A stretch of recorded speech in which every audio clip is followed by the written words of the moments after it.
You're on. Okay. Is this going to be in the afternoon or nighttime, or It doesn't matter. doesn't make any difference? I'm saying, good afternoon.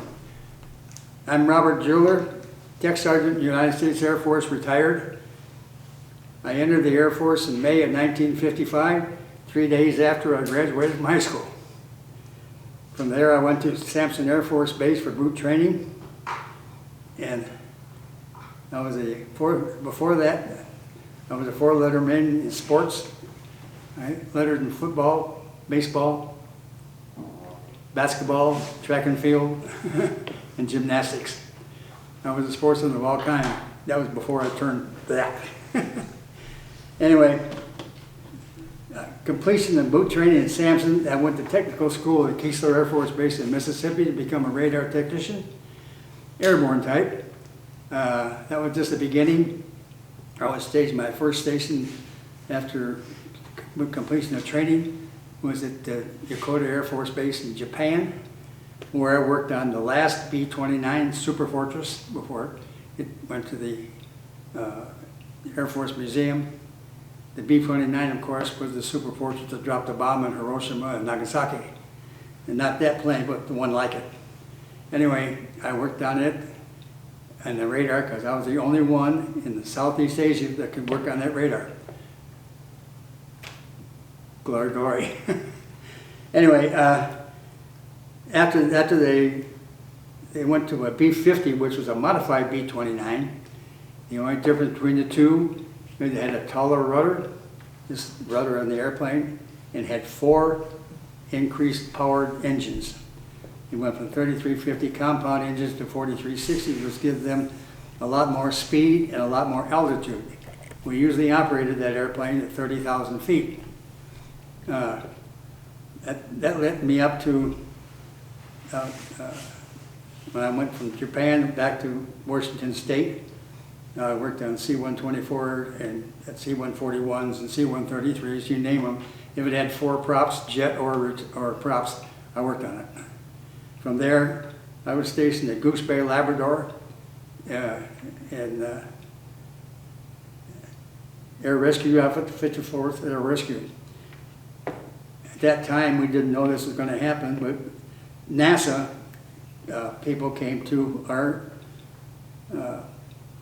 Goose Bay Air Force Base in Labrador and said, we need to have you join us. He said, you're a crack, 54th Air Rescue is a crack air rescue outfit. Okay, that belonged to the Military Air Command, which I spent in the Military Air Command, Tactical Air Command, and Strategic Air Command. I didn't miss the ADC because I didn't have fighters. Anyway, they said, you have to come to Eglin Air Force Base, pick up your new plane. And we said, what kind of new plane we're going to get? They said, well, you'll see when you get there. We got the first C-130H model, modified just the way you're looking at it right now. I didn't know I was going to have to show that, so I had to modify this C-130 to make it ours. That's the ballpoint pen.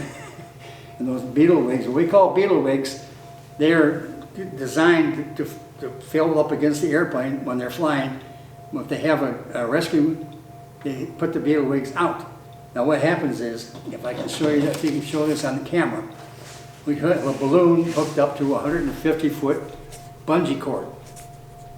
And it has a harness at the end of it, which the astronaut, if he goes down in the water, he gets out of the capsule. The Gemini, I was on the Gemini program with NASA 6 and 7. If he was somehow, the capsule lands in the water, they get out of the capsule into the water.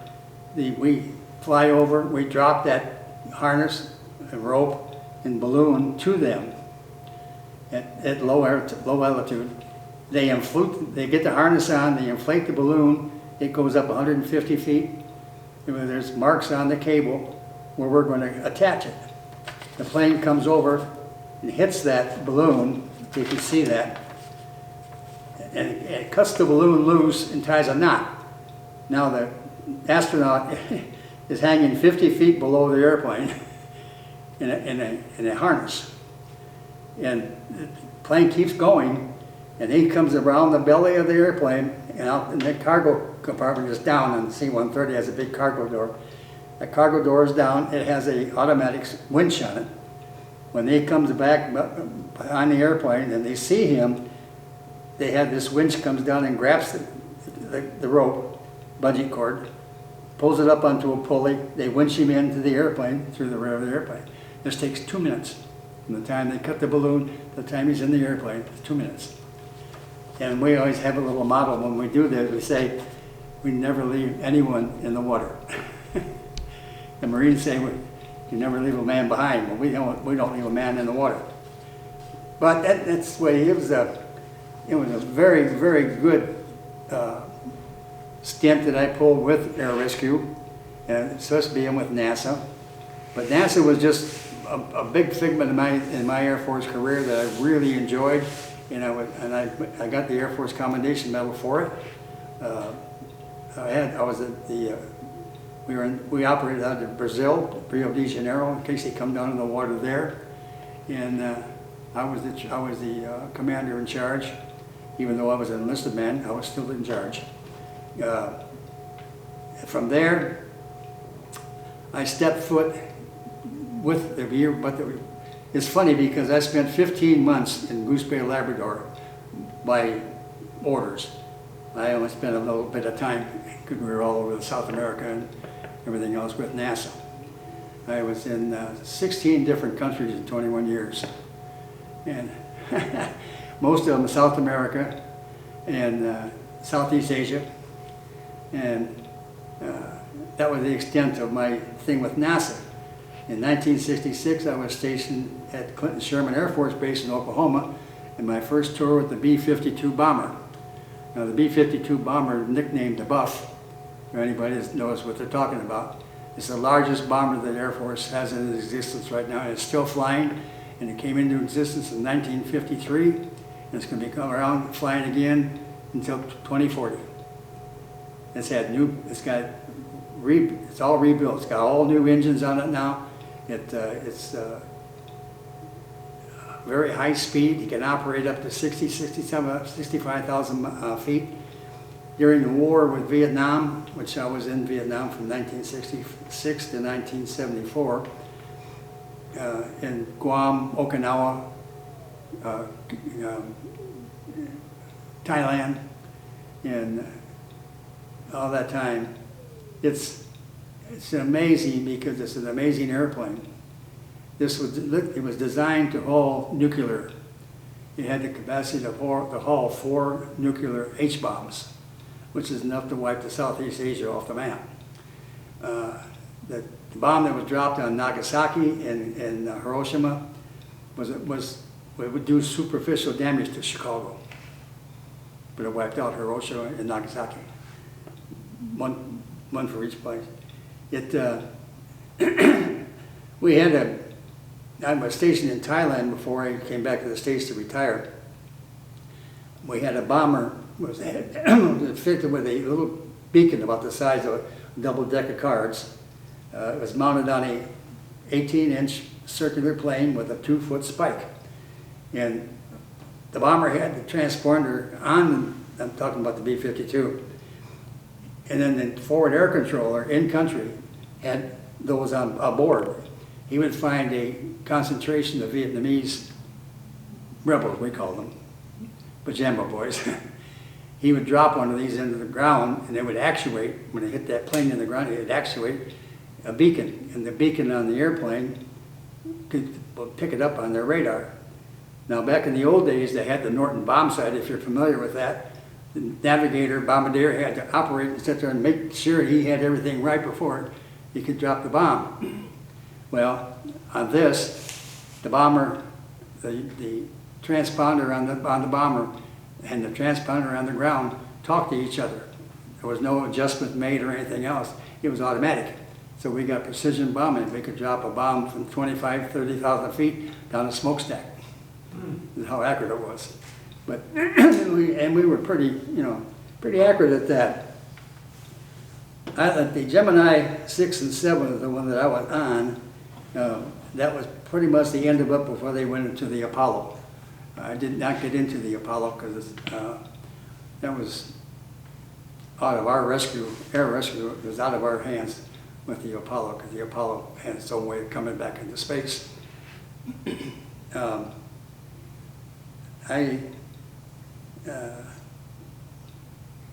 Anyway, I can say more about this, but it's hard to say it and read my notes to how it's going to be done, because I don't have anybody to talk to. Yeah. But anyway, from Goose Bay, then, like I said, I went back into SAC. I spent 10 years with SAC, and of course, automatically we were in Southeast Asia to Vietnam.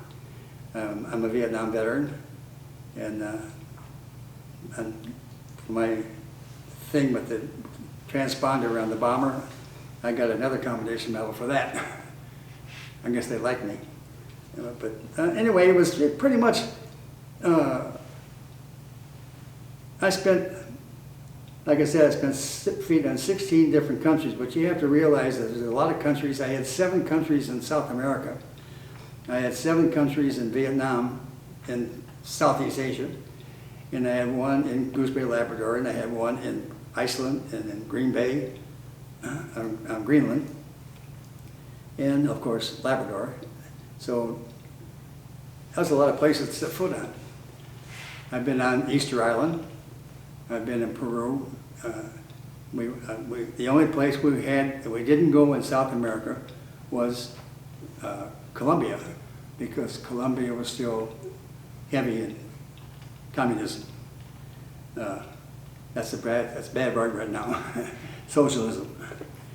But it's if any of you had, of course I can't get any questions from you, so I can't answer anything. But if you're thinking about going into the military after high school, my advice was go Air Force. The reason I'm saying that is because you can get a wide conduit of education. You can go anywhere from airplane repair to engine repair to electronic repair to anything. My advice is go into a career that is easy to get rank in and you can use on the outside. Now electronics, right now electronics, I'm a dinosaur because electronics is way advanced since I retired in 1976. And it's overloaded. Electronics right now would be overloaded, which means it'd be hard to make rank in it. I found that out real quick because I was in an overloaded career field. I spent 21 years as a tech sergeant when I should have been an E8 or E9. But that's the way it goes. They froze our rank and we didn't make any rank for 6 years. But anyway, for choosing a career, I can't tell you which one you want to go to. I'll tell you one thing right now. Not everybody can be a Rambo. And these young kids want to go in, they want to be a Rambo in the Army or the Marines. That doesn't happen, not anymore. That's in the movies. There are Rambos out there, but there's a lot of them, You know that from the guys that were promoted to the Silver Stars and the Medal of Honor and places like that. It's a very good career. I wish we could do face-to-face and talk to folks. I know there's questions in your mind. However, I think you'll enjoy, if there's anything that you can get back when you show this to the students. Yes. If you show this to the students and they have questions on it, don't hesitate to give me a call. I am on my cell phone all the time. I have it on me all the time. It's right there. And I can answer your questions for it if it regards the Gemini program, if it regards the C-130. It's still there. The C-130 is still there and it's still being used for air rescue. There's nothing right now that has beat the C-130 as far as air rescue goes, other than the helicopters. Now, helicopters are some places where the plane cannot land, where they cannot drop a paramedic into, like in Labrador. There's a lot of tundra up there. And it's easy for you to drop into there and go up to your waist in mud and not be able to get out. So they use the helicopter to go in places like that. Now, long distance, the airplane is designed to have 2 1,800-gallon tanks, bladders, inside the cargo compartment. It gives the airplane the capability of going 24 hours without refueling. They just carry an augmented crew. They have 2 different pilots, 2 co-pilots, 2 navigators, 2 crew chiefs. So they can stay in the air 24 hours if they have to. Now we get back to the B-29 I was talking about. They just went around the world in the B-29. They refueled it, and how they refueled that is we got more than 15 minutes. I tell you that. The B-29 had to be refueled by the KB-29. It had 2 funnels coming out the back wing, and the airport had to be designed for the snorkel on the B-29 that was being refueled, had to be above the props, because otherwise they'd tear it up. And they had to fly into that funnel, and that funnel was doing this in the air. They have no control over it. So they had to fly into the funnel. And it's very, very, very dangerous. And they never lost anybody, but that's good, you know. It's a very good, I enjoyed my 21 years. I didn't enjoy, had to sit around for 9 years on reserve, waiting for somebody to call me back in. I thought Vietnam was enough. But it's pretty much a nutshell of what I just told you right now. Now, one thing you need to know about the B-52 bomber, if you go into the Air Force and happen to be assigned to an outfit that has the B-52s, or the new one, they're coming up with a new one now, they have a new bomber. I have no idea what it's called, what it looks like, or anything else, but it's quite an advanced. It's also going to be hidden. It's going to have avoidance. It's going to be, we call it the ghost. You're not going to be able to see it on anybody's radar. But that's pretty much in a nutshell. I'm sorry, I'm sitting there looking at my notes. I can probably do this I don't want to leave anything out. But anyway, I enjoyed having to do this. I wish I'd had more time to do it. But I think it would come out all right. And you're going to take pictures, and take all the pictures you want. Like I say, this is one of very few C-130s. I think there's only about 6 of them that I knew of. There might be more now, but I've been gone a long time. And I try to keep track of it. Carswell's not that far away, and they do have C-130s at Cargo, but they're D models, they're not H models. And this has the capability of having what they call JATO, Jet Assisted Takeoff. We can land this airplane in sand, like in the desert. We can land this in the desert. It has a knee action policy. We drop 50 feet off the deck, we can drop it straight down onto the ground, and the knee action on that thing will stop it. We're in the sand. We know we have to take off again. So we have JATO bottles on both sides of the airplane that are attached, and the pilot has a pickle switch on it. And when he puts full power to those turboprops, he hits those JATOs from standing in the sand to 500 feet. We're airborne. And I mean, once he breaks loose from the sand, that JATO, he just climbs like a fighter. I mean, your stomach's clear back, and it's almost to the point where the G-forces on you are very, very difficult to breathe there for a little bit. But he gets off the ground, and when he sits on the ground just on the gear itself, I have to get under the airplane to change an antenna, which is mounted on the bottom of the airplane, which is mine. I have about that much room between my nose and the bottom of that airplane. And if you got claustrophobic, don't go there. Because I found out real quick that I was almost claustrophobic, because that airplane's sitting there and he's that wide, and all I can see is about that much of him, to change that antenna, which is about that big.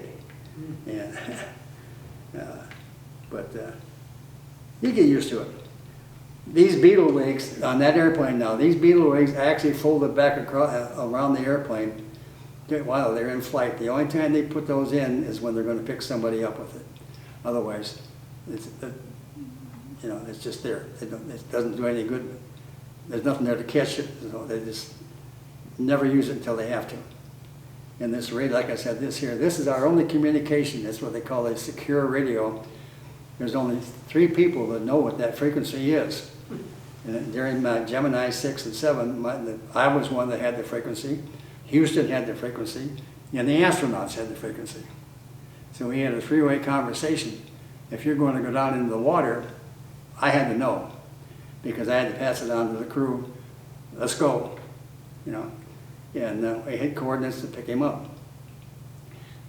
We never had to pick anybody up because they came down. We were down in Rio de Janeiro.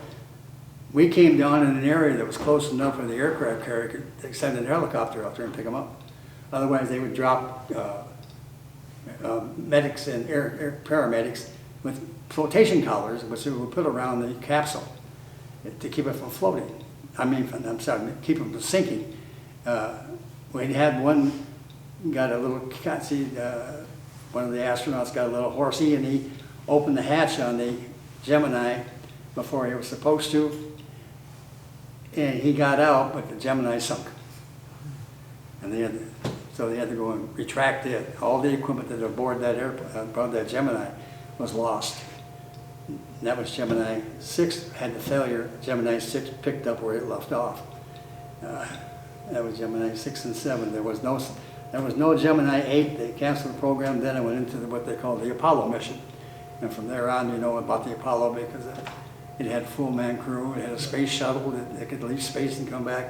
The Gemini left space and came back, but it was just 2 men. When it first started out, John Glenn was the first one that went up. He's by himself. Then they went to a 2-man, and then they went to the Apollo.